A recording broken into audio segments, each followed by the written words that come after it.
PTI अखबार फवाद चौधरी ऐं संदसि भाउ फराज चौधरी गिरफ़्तार। लाहौर जी अदालत पारां फवाद चौधरी जो राहदारी रिमांड मंज़ूर, मेडिकल कराइण जो हुकुम। लाहौर हाईकोर्ट फवाद चौधरी जी गिरफ़्तारी ख़िलाफ़ दाख़िल दरख़्वास्त ते केस अदालत में पेश करण जो हुकुम ॾेई छॾियो। पुलिस फवाद चौधरी जो मेडिकल कराए वरितो। फवाद चौधरी चयो त राति जो अखियुनि ते पटियूं ॿधियूं वयूं हुयूं। फवाद चौधरी जे भाउ फराज चौधरी खे पुलिस जहलम मां गिरफ़्तार कयो आहे।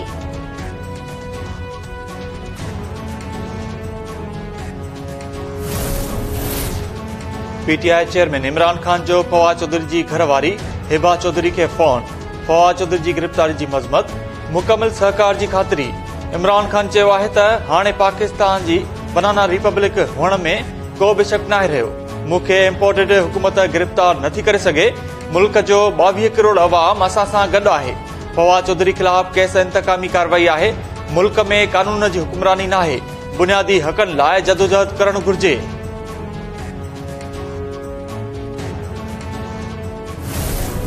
हमारे 100 इख्तलाफ हो सकते हैं और हैं, लेकिन इख्तलाफात के बावजूद ज़ाब्ते बनाए जाते हैं। जंगों में भी जब एक दूसरे के कैदी पकड़े जाते हैं, उनको कैसे रखा जाता है, उनको कैसे ट्रीट करना है, उसकी कन्वेंशंस बनाई गई हैं। उनके भी नॉर्म्स होते हैं, उनका भी तरीकाकार होता है। लेकिन यहां लग रहा है कि सब हदों को फलांगने का फैसला कर लिया गया है, सिर्फ इस खौफ से कि तहरीके इंसाफ कहीं फिर गालिब ना आ जाए। हमने आइन और कानून के अंदर रहते हुए अपनी जद्दोजहद को जारी रखा है और रखेंगे। सदर आरिफ अलवी साहब अवां जे ॻाल्हाइण जो वक़्तु अची वियो आहे। पीटीआई जी शीरी मज़ारीअ जी सदर जे ख़ामोशीअ ते तनक़ीद। शीरी मज़ारी सदर आरिफ अलवी खे मुखातिब थींदे चयो त हाणे अवां खे ख़ामोशी तोड़नी पवंदी। इलेक्शन कमीशन सुप्रीम कोर्ट जे हुकुमनि जी भञकड़ी करे रहियो आहे। चीफ जस्टिस नोटिस वठे। शाह महमूद कुरैशी चयो आहे त पंजाब जी निगरां वॾे वज़ीर मोहसिन नक़वी ते संजीदा ख़दशा आहिनि। मोहसिन नक़वी जी मुक़ररी सां चूंडूं तकरारी थी वयूं आहिनि।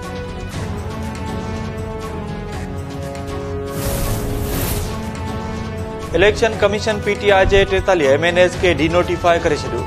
नोटिफिकेशन जारी। क़ौमी असेंबली जूं जनरल सीटूं ख़ाली करार। 21 मख़सूस सीटुनि खे बि ख़ाली करार ॾिनो वियो। क़ौमी असेंबली जे स्पीकर गुज़िरियल ॾींहुं पीटीआई जे 43 मेंबर्स जूं इस्तीफ़ाऊं मंज़ूर कयूं हुयूं।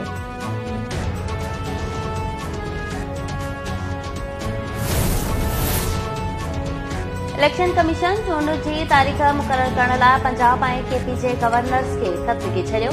इलेक्शन कमीशन जे सेक्रेटरी पारां लिखियल ख़त में पंजाब असेंबली जी चूंड लाइ 9 खां 13 अप्रैल ऐं केपी असेंबली जी चूंड लाइ 15 खां 17 अप्रैल जी तारीख़ जी तजवीज़ कई वई। चूंडुनि लाइ 14 अरब रुपया बि घुरिया विया आहिनि।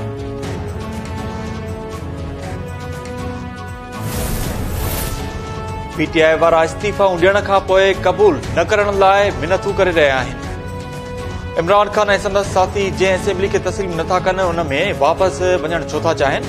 घर वज़ीर राना सनाउल्लाह जो बयानु। अता तारड़ चयो आहे त पीटीआई वारा कहिड़ी ॻाल्हि ते रोई रहिया आहिनि, ॾोह कंदा त खेनि सज़ा बि मिलंदी।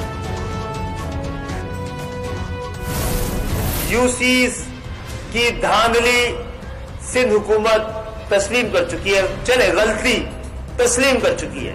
शफाफ इलेक्शन कराना उसकी जिम्मेदारी है, वो ये नहीं कह सकते सिंध गवर्नमेंट ने कर दिया तो भाई आप क्यों बने में? आपका इदारा किस लिए बना हुआ है? आपने उस पर नजर क्यों नहीं रखी है? हमें आपके पास जाना क्यों पड़ा? आपने खुद कोई एक्शन क्यों नहीं लिया? कराची के अवाम के एहतजाज और उनके हक के खातिर हम निकले हैं। हम अवामी राय भी हमवार करेंगे और जो कुछ जमहूरी हक हमारा एहतजाज का है उसको हम इस्तेमाल करेंगे। फरवरी के पहले वीक में हमारा ये सिलसिला शुरू होगा। हम इलेक्शन कमीशन को और सिंध गवर्नमेंट को दोनों को मौका दे रहे हैं। 10-1 वापस हो चुका है, यानी कि अब इलेक्शन कमीशन को अगले हफ्ते से दोबारा हल्का बंदियां शुरू कर देनी चाहिए। एमकेएम पारां चूंडुनि खां अॻु तकबंदियूं कराइण जो मुतालबो। ख़ालिद मक़बूल सिद्दीकी चयो त मकानी चूंडुनि में सभिनी पार्टीज़ खे एमकेएम खां घटि वोट मिलिया। सिंध हुकूमत ऐं इलेक्शन कमीशन खे तकबंदियूं कराइण लाइ मौक़ो ॾेई रहिया आहियूं। जेकर ईंदड़ हफ़्ते तकबंदियुनि जो कमु शुरू न थियो त एहतजाज जो हक़ रखूं था।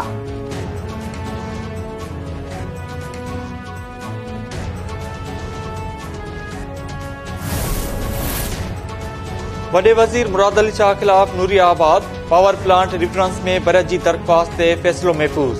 इस्लामाबाद जी एहतिसाब अदालत बरत जी दरख़्वास्त ते महफ़ूज़ कयल फ़ैसिलो 15 फरवरी ते ॿुधाईंदी।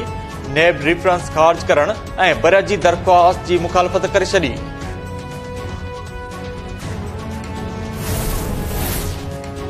पंजाब जे एडवोकेट जनरल अहमद अवेज़ खे उहिदे तां हटायो वियो। निगरां वॾे वज़ीर मोहसिन नक़वी जी मंज़ूरीअ बाद नोटिफिकेशन जारी। 97 लॉ ऑफिसर्स खे बि उहिदनि तां फारिग कयो वियो।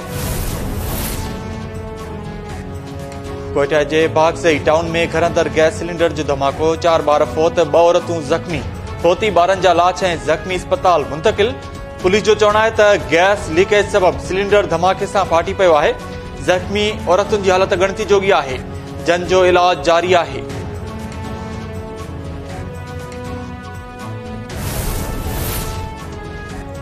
मीरपुर ख़ास वेझो चिंकी रिक्शा कल्टी, बपोरे त फौत। फोरित मोहम्मद खान लाशारी ऐं वली मोहम्मद जो लाश अस्पताल मुंतक़िल। कैरपुर वेझो बि कराची खां लाहौर ईंदड़ मुसाफ़िर कोच कल्टी थी पई।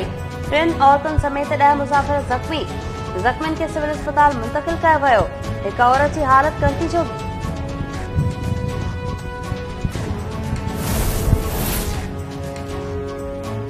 शिकारपुर में हथियारबंदनि गोलियूं हणी चिंची हलाईंदड़ पुरियत खे क़तल करे छॾियो।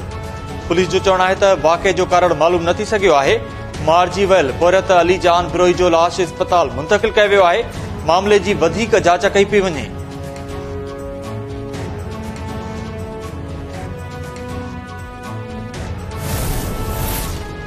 कोटड़ी में एंटी करप्शन जो म्यूनिसिपल कमेटीअ जी ऑफिस ते छापो। अमलो फरार। एंटी करप्शन टीम पारां रिकॉर्ड जी जांच पड़ताल कई वई।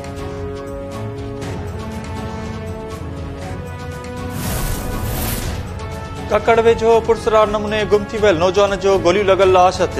पोस्टमार्टम लाइ अस्पताल मुंतक़िल। ॻोठ मुराद बबर वासी नौजवान भूरो बबर जो ज़रई ज़मीन मां लाश मिलियो। वारसनि जो चवणु आहे त 3 ॾींहं अॻु नौजवान पुरसरार नमूने गुम थी वियो हो। अॼु संदसि लाश मिलियो आहे। जांच करे इंसाफ़ कयो वञे।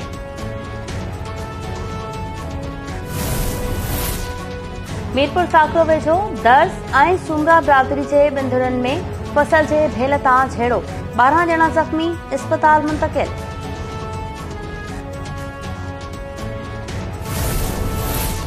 पीर जे ॻोठ में अदालत घरवारी खे ख़र्च न ॾियण तां मुड़ुस खे 10 महीना कैद ऐं 2,17,500 रुपया ॾंड जी सज़ा ॿुधाए छॾी। औरत मसमात गुलाम ज़हरा मुड़ुस अली हसन गाॾी ख़िलाफ़ ॿारनि जो ख़र्च न ॾियण ते अदालत में पटिशन दाख़िल कराई हुई। अदालत ॾोह साबित थियण ते जवाबदार खे कैद ऐं ॾंड जी सज़ा ॿुधाई। वेझो ॻोठ उमर खोईअ में शरपसंदनि गिदरनि जो फसल पटे छॾियो। गिदरनि जे मालिक ऐं हारियुनि जो शरपसंदनि ख़िलाफ़ मुज़ाहिरो। हारी गोस बख़्श मुरड़ो चयो आहे त जवाबदारनि 8 जरेबनि ते बीठल गिदरनि जो फसल पटे ज़ुल्म कयो आहे। आला अख़्तियारियूं मामले जो नोटिस वठी इंसाफ़ ॾियारियो। पुलवामा हमले खां पोइ 2019 में पाकिस्तान ऐं भारत एटमी जंग जे वेझो पहुची विया हुआ, जंहिंखे अमेरिका टारियो। अमेरिका जे अॻूणे परॾेही वज़ीर माइक पॉम्पियो जी दावा। पंहिंजे लिखियल किताब में माइक पॉम्पियो दावा कई आहे त शायदि दुनिया खे ख़बर नाहे त पाकिस्तान ऐं भारत फरवरी 2019 में एटमी जंग जे वेझो पहुची चुका हुआ, पर अमरीकी सिफ़ारतकार ॿिन्ही मुल्कनि खे ईअं करण खां रोकियो ऐं मामलो हल करायो।